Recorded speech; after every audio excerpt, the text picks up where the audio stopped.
Welcome back to Just You and Me. I am Donna. I'm Adam. Welcome Happy back. Thanksgiving. Welcome Hap- back. yeah, how was your Thanksgiving? Are we done saying Happy Thanksgiving? Is it like Yeah, Christmas and it's New Year's? Like you don't have to say it after a few days. it's the Monday after Thanksgiving. It's December.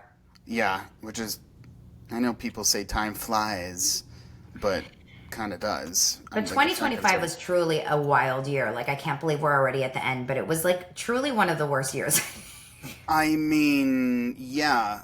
Between The fires. my father passing away, I mean, uh, hello, you m- had a really rough one. my dog passing away.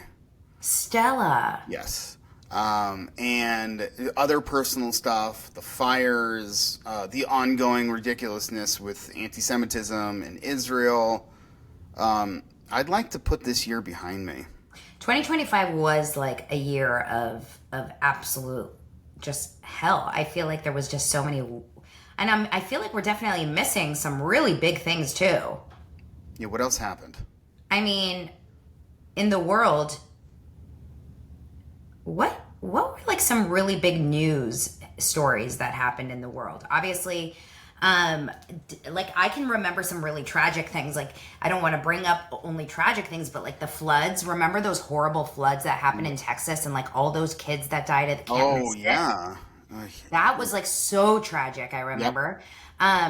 There was also, of course, here in Los Angeles, we had the horrible floods, and then there was something else that happened really bad in LA. I felt like LA got something else like really, really bad. Besides the fires? Didn't LA have something else like horrible happen to it? Now that I remember someone saying LA had like something really bad happen to it other than the fires, but I don't know. I mean, obviously we had the Dodgers win, so that was kind Okay. of cool. So we needed that. Or at We least needed a win. I needed it. That's for You sure. definitely needed that win. Yes. So that Um, felt good. yeah, 2025 also I just feel like it was a really weird year. There was just some really crazy stuff happening. Obviously, I mean the news cycle was just really depressing. I felt like there was always kind of like some bad stuff, and but that just goes to show that the media is just constantly just churning out really depressing stuff left and right no matter where you look. And I don't think that's going to end in 26. I mean, that's just the nature of the beast right now. No matter what day it is, you're always going to find some really depressing stuff on the news because the news loves to do that. I can deal with some negative news stuff if some of my personal negativity has been lifted from this year. So if we go into next year, we still have some news that's negative. Fine, I'll deal with it. I just can't deal with anything else at this point. It's Yeah, a tough year.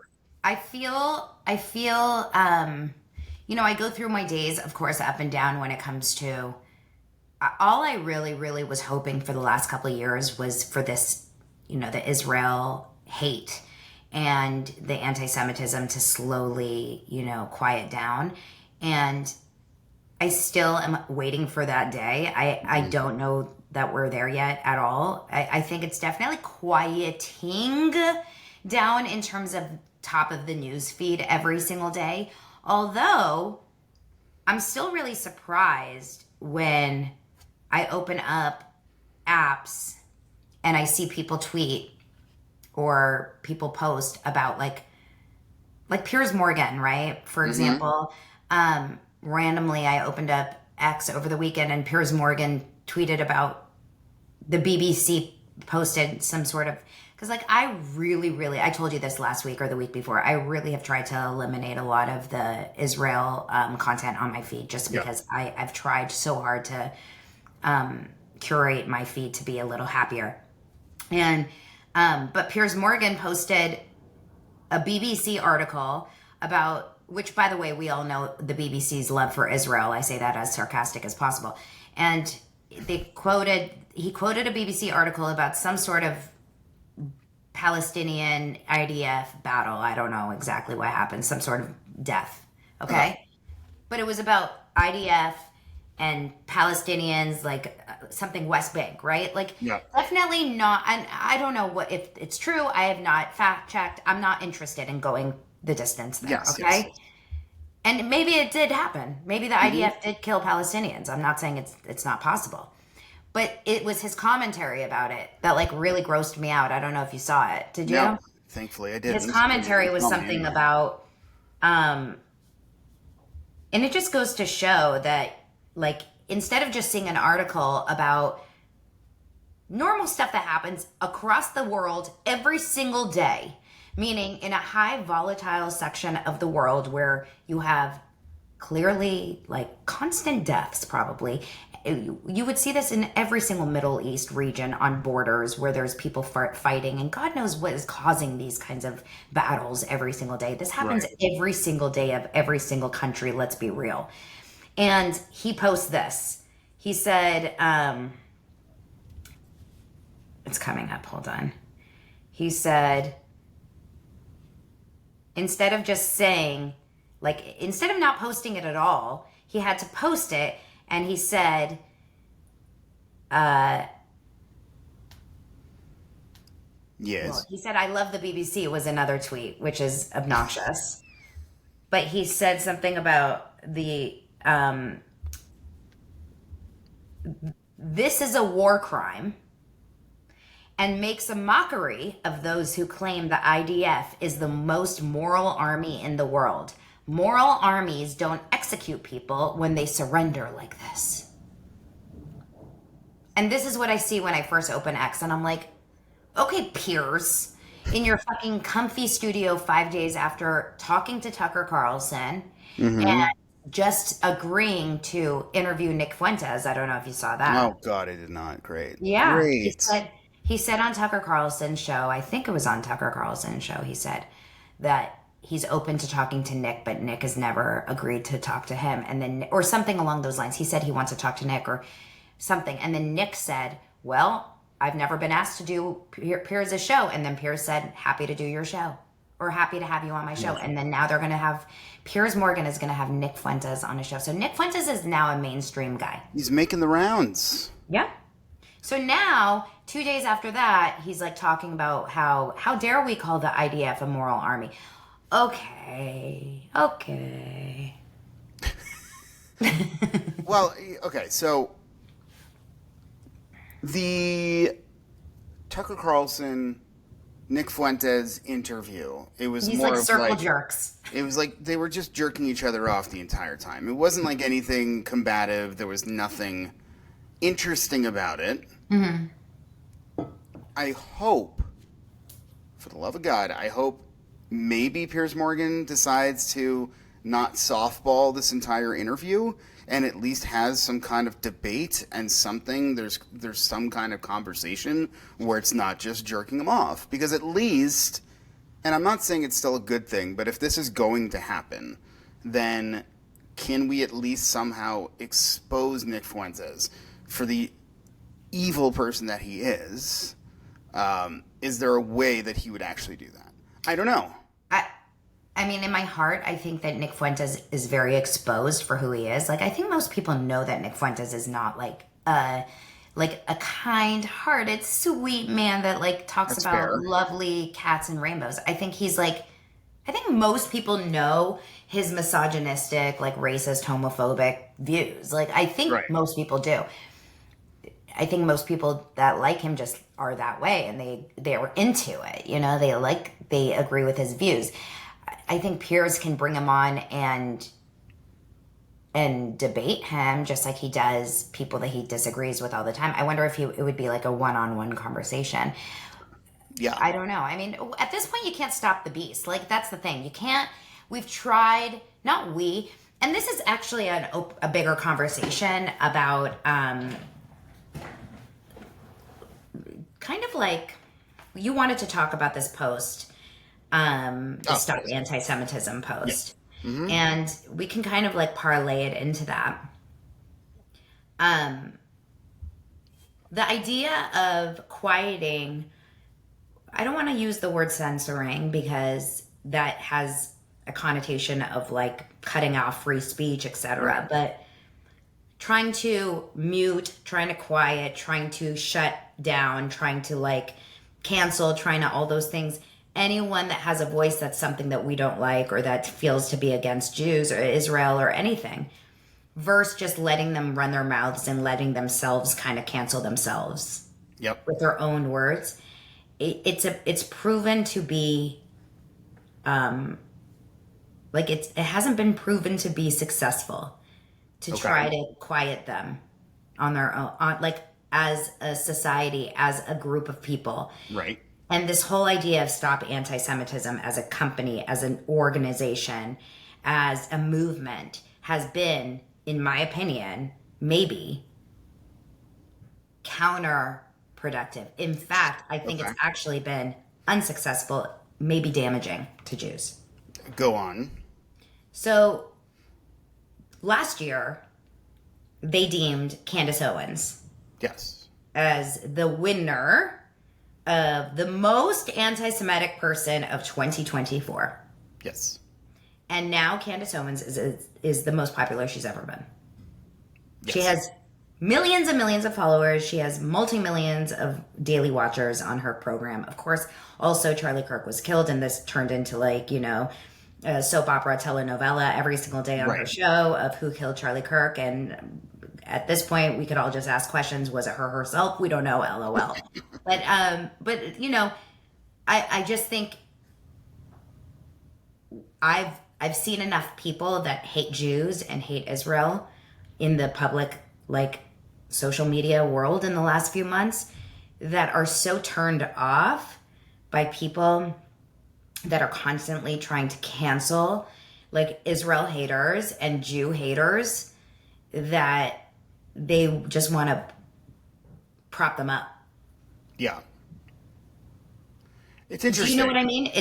It's like it's proving to be it's like, oh, you want to cancel Candace? Let me watch her instead. I it is interesting. I don't think the so okay, so let me get this straight. So you're saying that because, and I'm not saying it's just Stop Anti-Semitism, that organization. No, I'm The just using idea them of as an right. example. So the idea of a bunch of Jews trying to be outspoken about how terrible she is now being counterproductive. So what happened was there was something that happened in the last couple of years where, and I talked about this on the show, where it was like an overcorrection. Okay. And I don't want to sound Megyn Kelly like here. Do it. And I'm trying really hard not to, because she said something that was really gross, where she said a lot of people that are pro-Israel are turning into like the Black Lives Matter movement in 2020. Did you hear that statement that she said? Yeah, I feel like we talked about it. Did we talk about it? Or I is don't this know. okay? She said that like in one of her shows over the last couple weeks. And I thought that was really like a yucky statement, because what she was trying to say was a lot of people that are fighting for, pro-Israel are becoming like aggressive and angry and deeming everything to be racist and everything. But I can understand, she said it in a very negative way, but I can understand her point in the fact that there are some people that are crying anti-Semitic over everything. Right. And we've talked about this now for months. So this is not my first time saying this.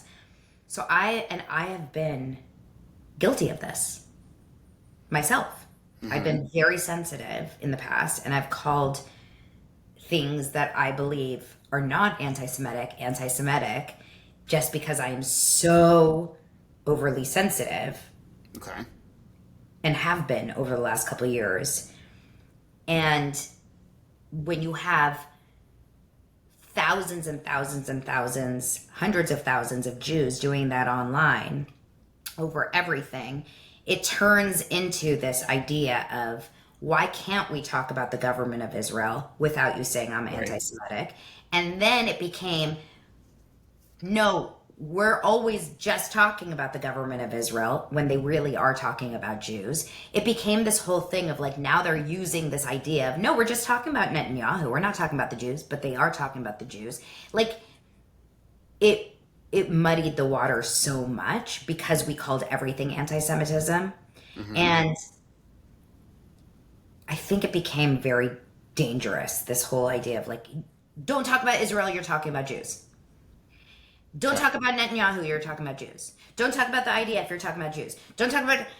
And when you're that Mo Khan guy or whatever, that idiot in Dave Portnoy's bar and you're paying someone to write a sign that says F the Jews, you're Yes. talking about the Jews. Right. When you're putting a sign that says, you know, whatever, I mean, I don't want to like put it out there for every single thing, but there are times like I think that I wish we like going backwards, there could have been moments to pick battles in the public landscape. Now, Nick Fuentes actually says Jews are A, B, and C. He calls Yes. out Jews. Yeah. Yeah. He is a true anti-Semitic man, Yes.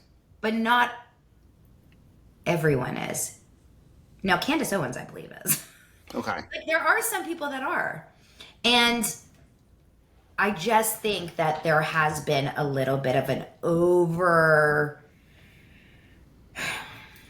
The problem is that there's so many layers to this Yeah. that does not compute with any other, or doesn't compare to any other war, any other argument, any other situation that I can even think of, right? You're right. There's no black and white here. It is completely all gray, because a lot of the things that you've mentioned. Now, first of all, I think what's really difficult for people to understand is what Israel means to the Jews. Okay.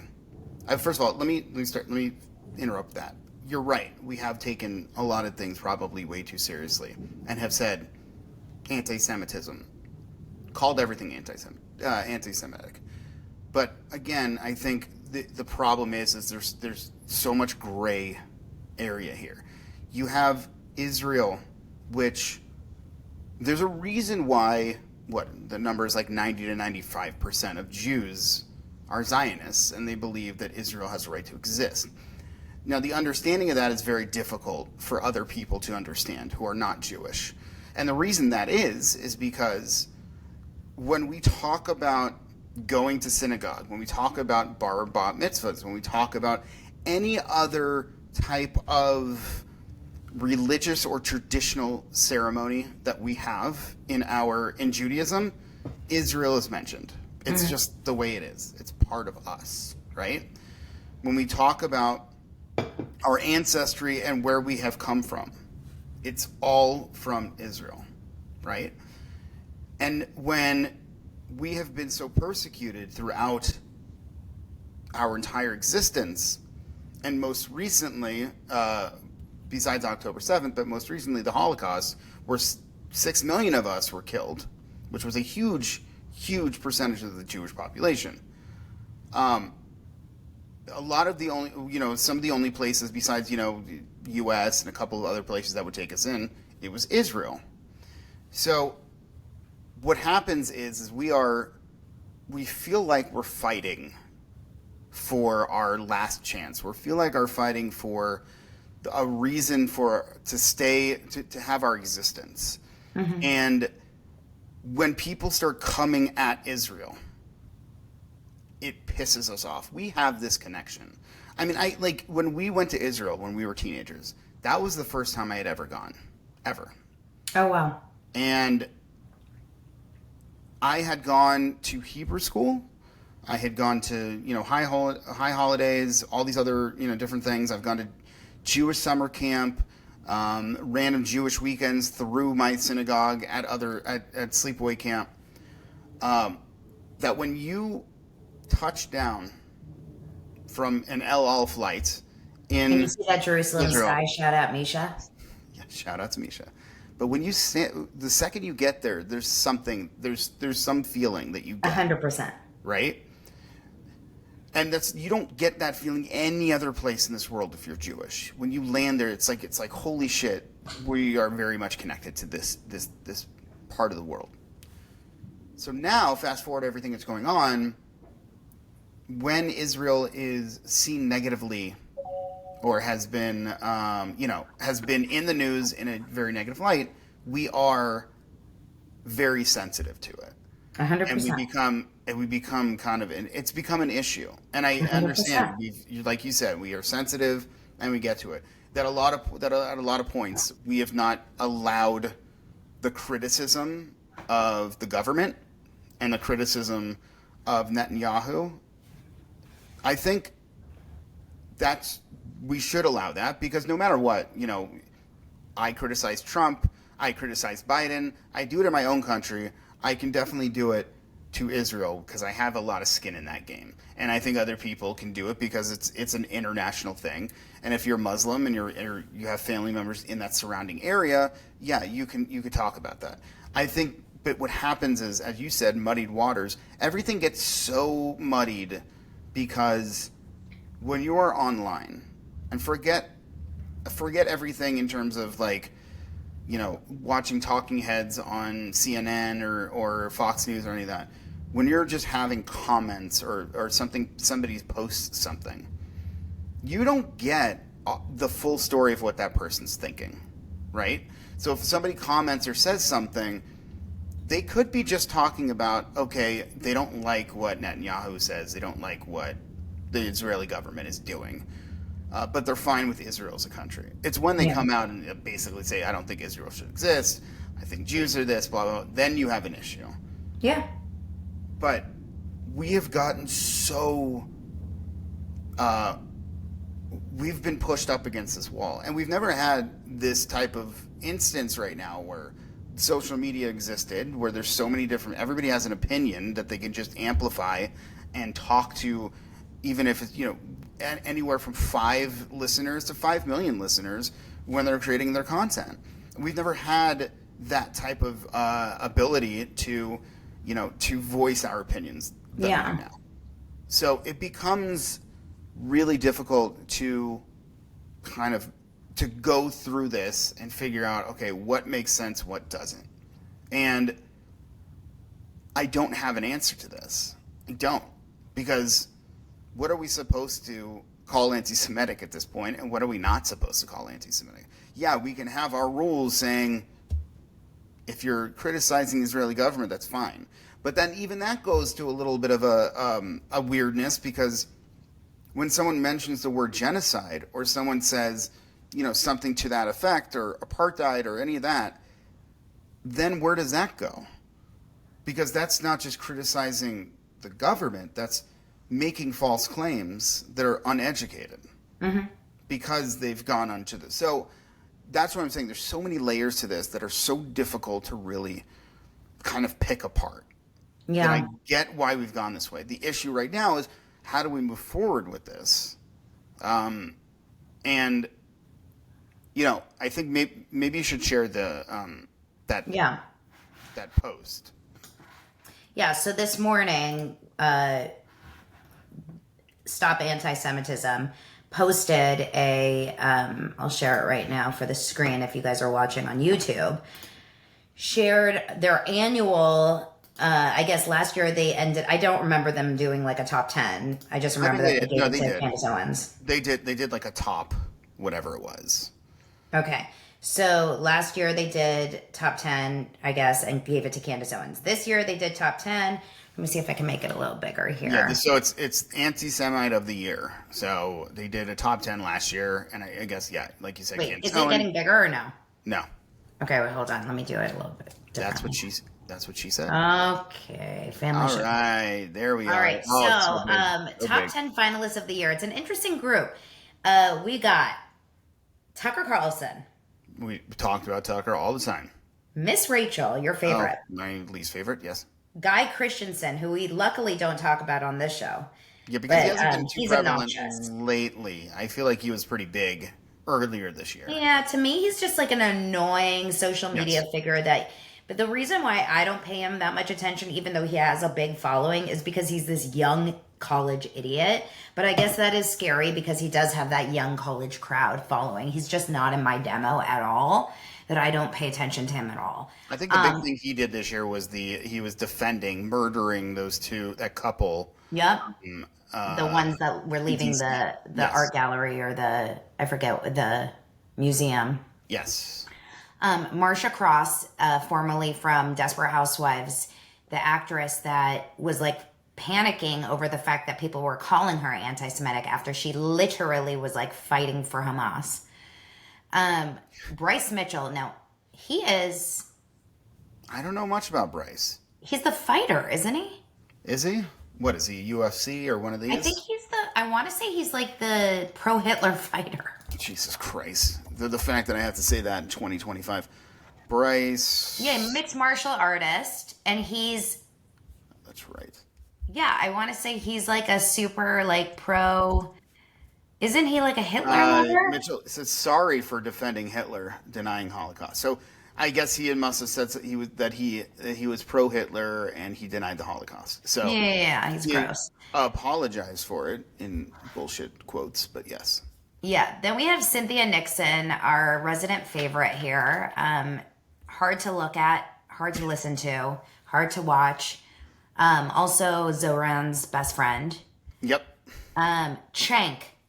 I can't even say his last name. He's so obnoxious. He looks like he's on the verge of death every time I look at his face. I don't like forget the fact that he is blatantly an anti-Semite. Like the way the He's shit disgusting. but the way but like forgetting the fact that he is just yes, he is the most obnoxious talking head there is out there. Like I don't care what topic he's talking about. He is so just unappealing to look at, to listen to, and to just hear yell all the time. He does not let anybody speak, and he just is an asshole. And it also doesn't help that he is incredibly like sweaty. Like I also think he needs to like work on his health.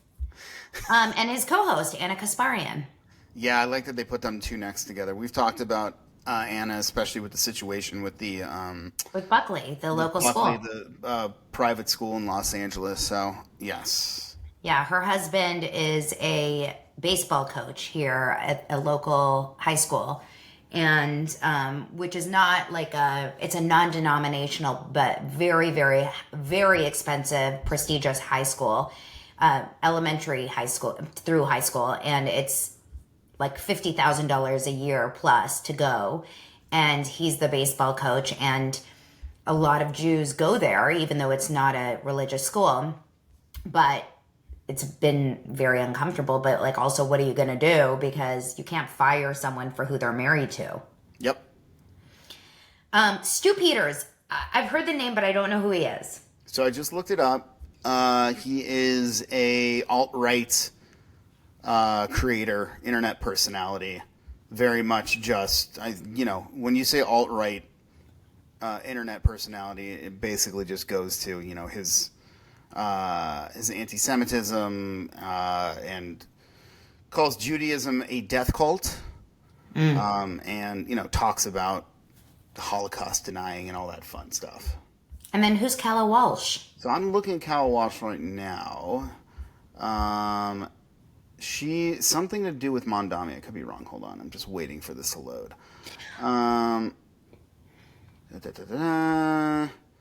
Walsh has also encouraged others engaged in anti-Israel violence. So she's part of Palestinian Action US. I think just another one of these big into the BDS movement. I think she's just an all-around kind of asshole who's part of part of just all this movement, probably just one of these head honchos. Just basically someone who's probably not going to win, quote unquote, win Anti-Semite of the Year. Yeah, because she's not like that known. Okay, so I'm actually curious just looking at this, the horseshoe theory. I'm curious how many of these are technically left versus right. So Tucker's technically right. Mm-hmm. Let's count the people that are technically Republican or like conservatives, right? Tucker, I would say on the top, Bryce Mitchell. Yeah. And then on the bottom, Stu. Yeah, 3. So what's shocking here is that there's more anti-Semites on the left than there are on the right. Yeah. In this list. When you look at this, it sort of makes sense, at least from a Marcia Cross, Cynthia Nixon. So much of the Hollywood side of things have been very left-leaning always. So to see those two people there, it makes sense. And I guess, just Chank and Anna are, where are they? Young Turks. That's what they do their thing on. That's very liberal. So kind of makes sense, kind of the distribution. I think one of the things that I was reading this morning, just looking at comments and stuff, people were unpleased or displeased that Nick Fuentes wasn't on here. Well, so I just saw it actually right before I pulled this up. It, for the first comment says, for those questioning why Nick Fuentes Ah, wasn't on this year's list, we have been monitoring Nick Fuentes' anti-Semitism since 2019. While he was a finalist a few years back, his absence from this year's cycle does not erase his anti-Semitism. Rather, it allows us to focus attention on other individuals who are spreading hate. We do not recycle candidates from year to year. So um, they're not like putting the same people year to year. And then someone else said Candace Owens, she was crowned last year's winner. So essentially, they're basically saying, whatever. Look at this person, Miss Rachel. This is ridiculous. so, and that brings up, so I was actually on I was on Reddit this morning. I was looking at the Jewish Reddit sub, which is usually pretty pro-Israel and talks a lot about this. But some person put on there. It was an interesting take that putting somebody like Miss Rachel on this list is unproductive to kind of to all of this, but because and I'm not it was just an interesting take. I'm not saying I completely agree with it, but the idea is saying that like you know whether you are upset with her for not caring about this, not caring about Israel and what happened on October 7th, or any other thing that's happening in this world. She only focuses on Gaza. The fact is, she's still focusing on something that, at some points needs humanitarian help and needs to, help from certain. It's a war. So no matter what, people are dying. Civilians unfortunately get killed or maimed or have issues. So she focuses on the children of that. And what this person was trying to say was that when we put on a list like this, it basically goes out to everybody else in the world saying that we are we only care about Israel. We only care about Jews. So if you care about Palestinians, then you're anti-Semitic. Now, again, I don't necessarily believe that to be true, but I think there is some validity to what she's saying in the fact that it kind of goes back to what we were saying. If you're calling everything anti-Semitic, it kind of takes away from that word now. I think if you're starting to look at this type of thing and really including Miss Rachel on this list, other people who are not Jewish or are not caught up in this sees this and they're like, what the fuck are you guys talking about? She is doing so much good in this world, and again, this is somebody else saying it, doing so much good in this world, and she is trying to raise money or help out with the cause in Gaza. You guys only care about Jews. You only care about what happened on October 7th. You don't care about what's going on. Why would you include Miss Rachel in this? Now, I'm not saying that's true. Obviously, we've talked about it before. I hate her unbelievably. But I think in terms of what other people see when they see something like this, who are not Jewish, who are very much on either completely on the other side or who have no skin in the game anyway, didn't know much about what Miss Rachel's saying online and only watch her on TV with their kids. What does that say? Does that open more doors and create a better conversation for Jews to talk about why Miss Rachel is anti-Semitic, or does it go the other way and say, hey, why are you guys talking about Miss Rachel? She's not anti-Semitic. She just cares about children. The Miss Rachel thing is so controversial. It's really a controversial conversation. You posted on our Instagram a happy Thanksgiving with a picture of you and I. And it said, grateful for all of our listeners. Happy Thanksgiving to everyone except Miss Rachel. And you put it really, really Yeah. small on the Yes. Yes. bottom. And I shared it to my stories. I actually didn't even see the except Miss Rachel. I would have shared it regardless. But I don't hate Miss Rachel the way you hate Miss Rachel. She doesn't like irk me as much as she irks you. And like I don't care for her regardless. Like Right. I'm not like protective over her. But I don't have that anger towards her. Just like I don't think you are bothered by Candace Owens the way I am bothered by Correct. Candace Owens. We have like our things. Well, The people that came out of the woodworks to me, Miss Rachel is very, very, like, she's very controversial. She's a Candace Owens type. Like, people get very, very, very triggered by Miss Rachel hate. And people get very triggered by Candace Owens hate. So either, like, so today or last night, I posted this really random TikTok where I was like folding laundry and just talking about how I saw an article or I saw an interview that Elon Musk said that he believes very strongly that we're living in a simulation. And I was just saying, like, it actually tracks. Like, it's the only thing that makes sense for how freaking crazy our life has been since 2020, that this is like a video game that we're in and someone is controlling us like a sim. And I really hope that at least they like make me rich at some point.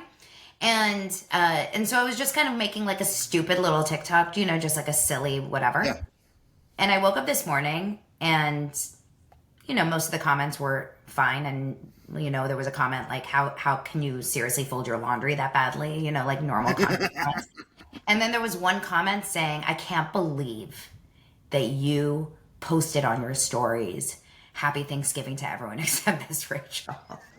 Now, this person didn't even follow me and had 1 follower, so I blocked the bitch. But also, like, I can't believe that someone went out of their way to post that on a TikTok comment. Like, totally random. It upsets people so much. And the comment was long. It was like, she cares about Palestinian children. And, like, this is seriously, even on that Twitter post that we were just showing, that comment that person left, like, Miss Rachel, how dare you? And it had 10,000 likes, just that one comment. People are not capable of seeing the nuance. They're not capable of understanding that just because Miss Rachel fights for Palestinian children, the side effect of that is leaving a subliminal message that Israel is a devil. Yeah. And that is teaching a generation of children, just like in Gaza, it's teaching a generation of children that Jews are killing Palestinians. Not so subliminal in Gaza, but yes. Well, in Gaza, they're straight up saying Jews are killing us. Yes. And Jews need to be killed. Yes. But in Miss Rachel land, they're saying you are losing your food, you are not getting cared for, you are, you know, struggling, and who's doing that to you? It's Israel. Israel's bad. And like, these American children that are growing up to Miss Rachel are going to grow up with the fear of Israel. Yes. And they're not recognizing it right now because they're just growing up feeling bad for this like group of children, these sweet kids that Miss Rachel is teaching them about, who quote unquote don't have food and have lost limbs. And it's reinforced when these social media posts and different things are followed by their parents. Their parents are taking all this information, consuming it, and they adore her even more. So now you have the parents and the child from those parents that are basically being indoctrinated with all of this information that only shows one side of some kind of truth. And they're sitting at dinner, and I guarantee you this, because this is how, I don't want to say it because it sounds very like racist to say it, but like, this is that white, you know, virtue signaling, trying to like be better, like white guilt, you know, movement of like these families that sit at home after, you know, the kids are watching Miss Rachel and the moms are scrolling threads and on that same kind of like algorithm, and then they're sitting at home at night and they're saying like, honey, did you read da da da da da, and you know, whatever, did you watch Miss Rachel today? Yes, like there are kids out there, you know, in Gaza that aren't eating today. And it's so important to remember how lucky we are that we're eating, because we are so lucky that we don't live near Israel. And you know what I mean? Yep. And that's what's happening. 100%. And it's not out of like, I hate Jews. It's out of just like thinking that they're doing the right thing. Right. And that's where this weird conversation between what's anti-Semitic and what's not plays in as well, right? Because these parents or whatever are learning from this, and maybe they have no interest in, anything that's going on in the Middle East, but then they see this because it's part of their feed, and then they get into it. Does that mean that the parents are anti-Semitic, or does that mean what's happening is people who are actually anti-Semitic are trying to change the views of other people to either be against Israel or be against Jews in general? It's very, there's so many layers here, and it's very convoluted, and it's not good for any of the messaging that the Jews can have. I think it's over at this point. I think, since October 7th, there's been so much that has been invested monetarily, voluntarily into a pro-Hamas, anti-Israel agenda that the Jews in Israel have lost this internet war at this point. They have completely lost. And there's no way of digging our hole out from underneath it. There are too many people out there that are so anti-Israel, and to even farther extent that are becoming anti-Semitic because of everything that's going on. It's really difficult to see in a time where Israel has a better, people look at Israel in a better way. I don't think it's ever going to happen in our lifetime. That's for sure. Actually, it brings me to this thing. This is kind of disturbing to me, but it is very interesting. I was reading this article. I think it was the Jerusalem Post. They have I don't remember what it's called, but I think it's like something like Ministry of Aliyah, where it's basically the whole thing of Aliyah is basically people that are Jewish that are moving that move to Israel and live there. And this article was basically saying that that the Ministry of Aliyah ran a simulation and ran kind of a practice run that if all of a sudden a group of probably around 450,000 Jews that were living in a country where the economics just completely collapsed, where food was impossible to get, and maybe a lot of that either was blamed on the Jews or even not blamed on the Jews just had nowhere to go. How could Israel, out of nowhere in the next 24 to 48 to 72 hours, get 450,000 Jews to make Aliyah? Now, speculation was they were doing this because of the possibility of Ukraine having this issue and everything that's happening still with the Ukrainian war and Russia. So the idea of that if Ukraine goes down completely, where are these Jews going to go? So Israel would take them in because that's kind of what Israel is for Jews. So it always makes me wonder, it's like, and we've talked about this too, like if shit goes down, we would want to move to Israel because they would want to take us in and it would feel like it's the safest place for us.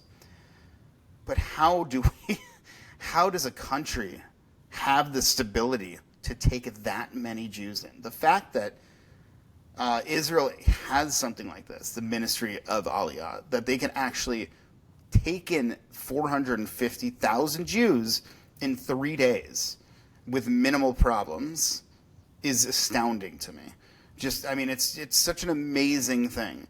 But the fact that we have to think about this shit. Now, the Ukraine situation is not necessarily Jewish specific. It's just because there's a war going on and it doesn't have necessarily much to do with Jews. But let's say something does happen. Let's say something happens in the U.S. where and again, this is very far-fetched and a long reach, but if something happened to Jews specifically, how the hell would Israel be able to get all the U.S. Jews?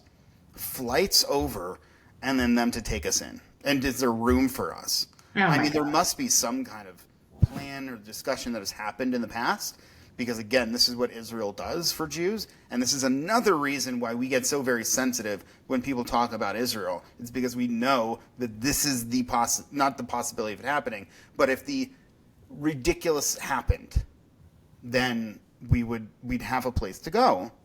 But it's mind-boggling to me that one, we have to have this discussion, but two, that they can actually do something like that. It's fascinating to me. Well, you're a prepper. Clearly, you're like a prepper. I don't want to think this way yet. I don't either. I just like I listen. I told this to my wife Lauren a couple days ago. I'm like, I really just want to go to Israel. Like, I feel it's like, I don't know if I'm just weird. I want to go. I think I'm going next year. Good. I have this. Go. You went? Didn't you go last year? We went in 23. 23. Oh, that's right before this all went down. But I feel like, and I know this is going to sound absolutely nuts, but maybe it doesn't. I feel like it's like there's something calling me from Hell Israel, yeah. right? There's something that is just saying, like, Noom Dog, go visit. You gotta go. Noom D-O-G, just make your way over there. Let's go at the same time. Let's do it, Jess, you and me in Israel. Listen, I would love to. And if we can make that happen, let's do it. Again, the only time I've been there is when we were there in Old Pond. I've never been to Israel. I cannot believe you've only been to Israel one time in 1997. Yes. And I would show you the best time. I know. We would have so much fun. Like, seriously, I mean, I was just there in 2023. I've been there many, many times, but like, I got to show my kids and my husband Israel for the first time. Yeah. So, I mean, Dylan was there when he was 1. So like really his first time as like a functioning person. And it was so cool. We got to see everything. My mom really scheduled like as if we were there on like a birthright, right? We did Jerusalem, we did the Dead Sea, we did Masada, we did it all. We did north, south, we did it all. And it was so special. And the fact that we were able to do that 3 months before everything went down was incredible. And I'm so grateful we were able to do it because it really gave a sense of identity and connection to Israel during one of the hardest things.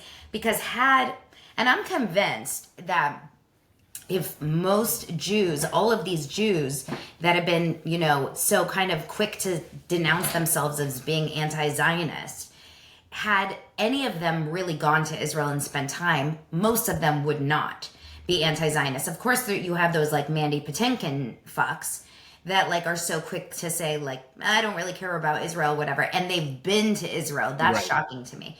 But most people, I think, if you go to Israel and actually spend time in Israel, it's very hard to disconnect from it and not care about its existence. But, there's always going to be those people. Yeah. It's interesting. There's this, just really quickly, there's this influencer trip that's happened in the last week with some of these conservative influencers that got paid to go to Qatar. Did you hear about this? No. And one of them is like a very, very Zionist, pro-Zionist, conservative influencer. And her name is Emily Saves America. And the only reason I know about this is because someone I follow on, who's a very big, his name is Xavier. He's this black, gay. Oh, yeah. He's very Zionist. Like, he's very pro-Israel, and that's why I love him. PragerU dude. Yes, he's a PragerU guy, and he's always like, walk with me with his Erewhon smoothies. And he talked about this on X. He said, I got offered to go to Qatar and do it, but the only reason I didn't is because I asked them point blank about, like, Jewish support and this and that, and they, like, disinvited me from the trip.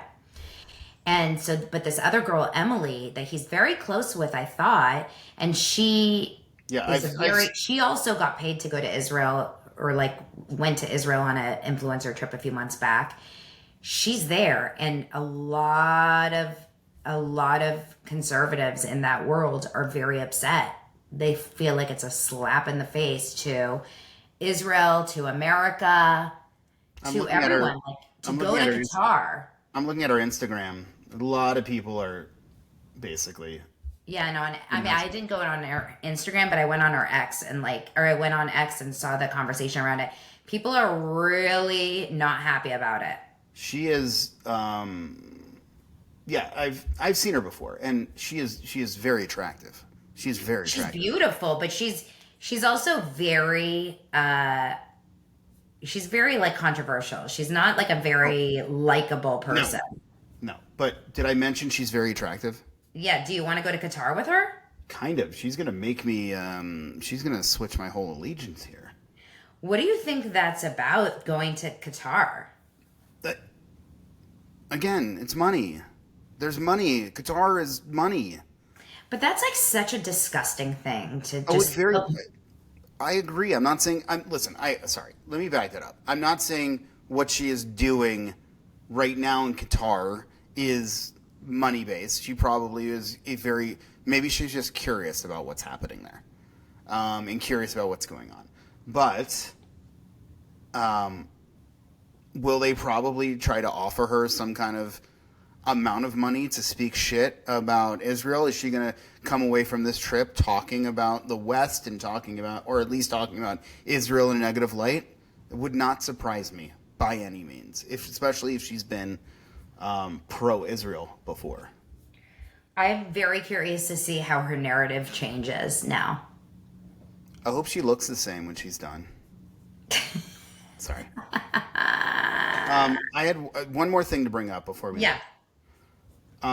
So one of the things I was very excited about this past week, because I'm a dork, is Stranger Things. Right? Yes. And Stranger Things, I've watched every single season 5. So basically what they're doing, which is super fucking annoying, Netflix, is it's the final season. They released the first 4 episodes of season 5. They released it the day before Thanksgiving, and then they're doing 3 of the episodes on Christmas Day, and then I believe either New Year's Eve or New Year's Day they're releasing the final episode of the Oh, series. wow. So it's 7 episodes total, but they're just kind of putting it on these holidays. It's kind of fun, though. It is fun. It's just like I finished the 4 episodes and I'm like, I want more. Oh, you liked it? I've watched all 5 seasons. Obviously, I watched the before the 4th season. I watched all 3 seasons leading up to the 4th, and then this time I didn't want to watch every single episode, so I rewatched season 4 to prep for season 5. Okay. Season 5 started. It was a lot of fun. It's craziness, but of course, this all goes back to Israel again. Because I saw some like conversation about Zionists and stuff. so there's two actors on there, and I think one of them. So here, let me pull this up. I'm just going to look at this so I don't have to forget about it. So there are 2 actors on Stranger Things who are Zionists, and one of them is a guy by the name of Brett Gelman, and Brett Gelman has been very vocal. He's a comedian. He's this hilarious guy. You've seen him. He's this dude has just been part of he's very, very Jewish looking. And he's just been this very big Zionist and talks about it all the time in his content. And he plays a big role? He was not in the first season. I think he came in season 2. Yes, he plays a rather large role. Especially, I know who he especially is. in the last 2 seasons. Okay. And then the other one is a much bigger part of it, which is Noah Schnapp. And Yes, Noah, he's one of the kids, yeah? Noah's one of the kids. Noah's actually in the first season, if you watched it, he was the one who got actually abducted by the Upside Down, and the Demogorgs grabbed him. He's the lead in the first couple seasons. Yeah, I mean, besides Millie Bobby Brown, yes, he was one. He's such a big, important part of the story. And in fact, not to give it away, but he becomes. You see from the first episode of season 5 that he becomes a big part of the story arc again, and he's going to be very important to this season. Now, like he left the show for a while. He didn't leave the show, but he was more of kind of like a background character throughout because they focused so much on Millie Bobby Brown's 11 character, and there was other stuff. But now he's really back into it. He has 22.5 million followers on Instagram, which is surprising. I mean, maybe he had a lot less, and he lost a bunch of them. So basically, what's going on right now is, and Noah was, after October 7th, especially, and even when the war started, he was very vocal about Israel.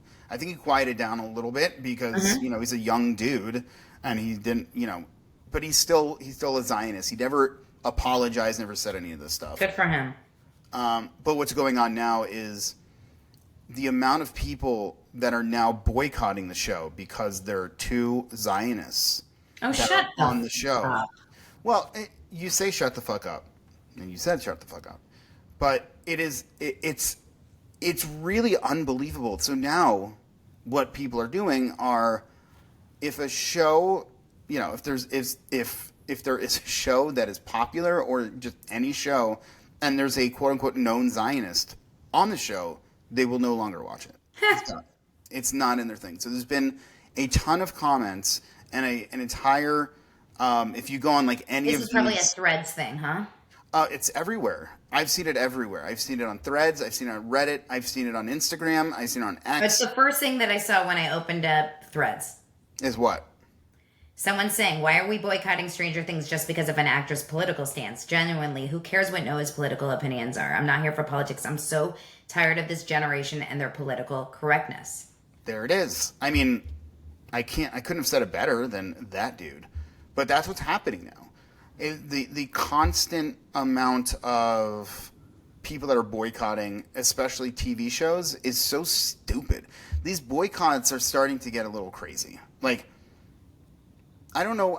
Do you know why people were What are you reading that you're laughing at? This one says boycott Target, boycott Starbucks, Yes. boycott McDonald's, boycott Walmart, boycott Goodwill, boycott Stranger Things, boycott Netflix, boycott Coca-Cola, boycott Amazon, boycott Disney King, boycott Burger King. Please at this point just let me live. I can't keep up. I'm sorry. I have a job and a life and that keeps me so busy that I have hardly enough time to sleep, let alone time to research where I shouldn't be buying a sandwich and my groceries from. This is what I'm getting at. Again, It's another like great thread. it was like our conversation earlier about anti-Semitism. Like, enough. Like, let's calm down. Pick your battles. But like, there was this thing that happened at Target during Black Friday, right? There was a Black Friday giveaway that happened. I guess the first 100 people who lined up at Black Friday at like 5 o'clock in the morning at Target, every Target across the country, they got like a gift bag of some shit, right? And it turned out the gift bag was so stupid, like there was barely anything in there, and people are like, "Why are you? I can't believe you fell for it." But everybody is saying, "Did you forget we're boycotting Target? We're boycotting Target." And I was just about to ask you why I don't even remember why we're boycotting Target. What's the Target I think boycott? the Target boycott was because of there was something about like, I think that was because of like abortion or something. You see, you have no idea. You have no idea. You can't remember. What? Target It's got. either because of Israel or gay rights or abortion or Donald Are you Trump. telling me that It's one of those four things. Target Always. got pregnant and Target kept got the- pregnant and got an and abortion. kept the baby because she doesn't believe. Target is pro-life. I mean, even Chick-fil-A, like, I mean, it's constant. That's what I'm saying. Like, the stupidity of the Israeli one is even better because they're like boycott this, and they're on their phones that are being all the technology that is built for all these phones are coming out of Tel Aviv. So the idea that you're not boycotting Apple or Android or Google or any of these things, like, you will have to live so far off the grid to really stay away from everything that Israel does. It's so true. They cannot, like, it. This whole thing is ridiculous. But I thought It's so Stranger performative. of course it is. Of course it is. But I thought the Stranger Things thing was the funniest because it is so dumb. Because you have to sit there and watch and not watch a movie because this person is stuck up for Israel. It's not like this person went out there and said, "I don't care about Palestinians. I don't care." They're sitting there just not like saying that they. Now, that being said, I will be honest. Yes. I have not watched Task because I one's don't want to watch Task Mark is Ruffalo. Is that the TV show or movie? I don't remember. TV show, because I don't want to watch Mark Ruffalo. Now, do you not want to watch Mark Ruffalo? Because why? Tell me why. Because he's obnoxious to me in real life about his political feelings and his thoughts and everything he says constantly. And it's very distracting to me because now I just dislike him as a person. So I don't want to like have to watch him on TV every day. Okay, but when And you have everyone tells me it's a really good show. So maybe I'm just like these people, but I'm also not like publicly talking about it and making it like yes, a boycott. I'm just not doing it. I'm choosing other shows instead. right, but then you look at someone like Noah Schnapp, right, who has he said something once or twice. Okay, so that's different. You're right. You have somebody like He's not making it his whole his whole, personality. that's what I'm saying, right? To see Marsha Cross or whatever her face was, Cynthia Nixon, who right? literally it was their world. It's like every post is about it. When you make and they go to every Protest. ceremony wearing buttons and talking about it in interviews. You're so Like right. There's a that's what difference I'm between saying. a one-time mention, a one-time like even there's certain artists or whatever concert like musicians. If you say a one-time or whatever, it's like okay, whatever. But if it becomes like Dave Matthews, where it became like an every concert thing, you can't overlook it.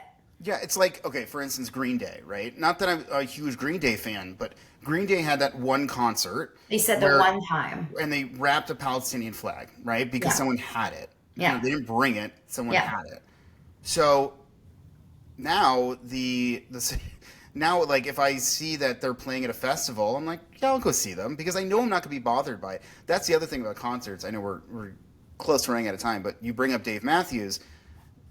The other problem too is going to a Dave Matthews concert. Besides the fact that he's made it his personality, that if you go to a concert, you're going to have to hear about it. If I'm You watching a basically TV, are 99% sure right, that it's going to come up. right. So why would I want to subject myself to being uncomfortable watching him say something? Yeah, I mean, I think that that's the difference when it comes to these kinds of actors and people, like whether or not you choose to engage in their content that they're an actor in. So like, and that's what it comes down to. Noah Schnapp.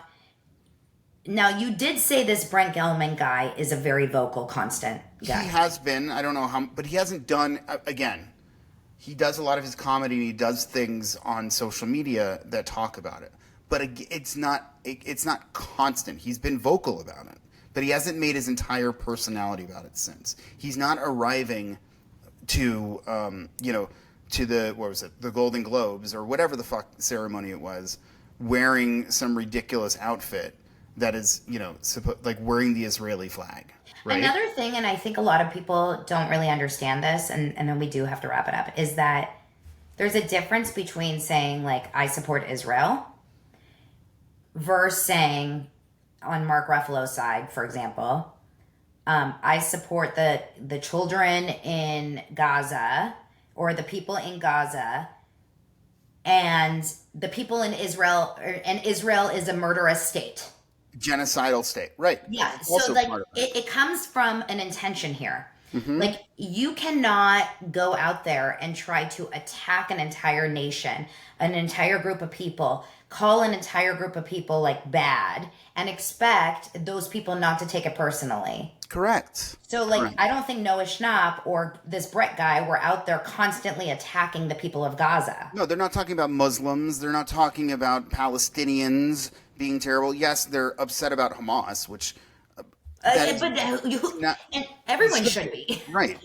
But that's the thing. It's like they have Approach. a much different approach. That Yeah. people can boycott them if they want. I just think the similarities between, and I'm glad you brought up what you brought up with Mark Ruffalo. I think the similarities are different because they are, as you said, the intentions are different and the way they go about it are completely different. Yeah. Yeah. I think it's definitely a different, it's like a little bit not apples to apples. Exactly. Well, glad you're watching Stranger Things, and I have a feeling that the show is still doing very, very well because Yes. it's all I see. And even the people that are saying they're boycotting it are probably watching it. Yes, they're gonna. That's They're just probably saying right they're boycotting it, because no one can prove. just like everyone else that's still going to Target. And still going to McDonald's, still drinking Coca-Cola, still using No one their can Apple turn down iPhones. those deals at Target and McDonald's. Let's be real. Okay, Love you, Adam. Thank you for hanging out with us, you guys, here on another week of Just You and Me. We'll see you guys next week. Yes. And thank you for subscribing and hitting that follow button. Thanks, everyone. Bye. Bye.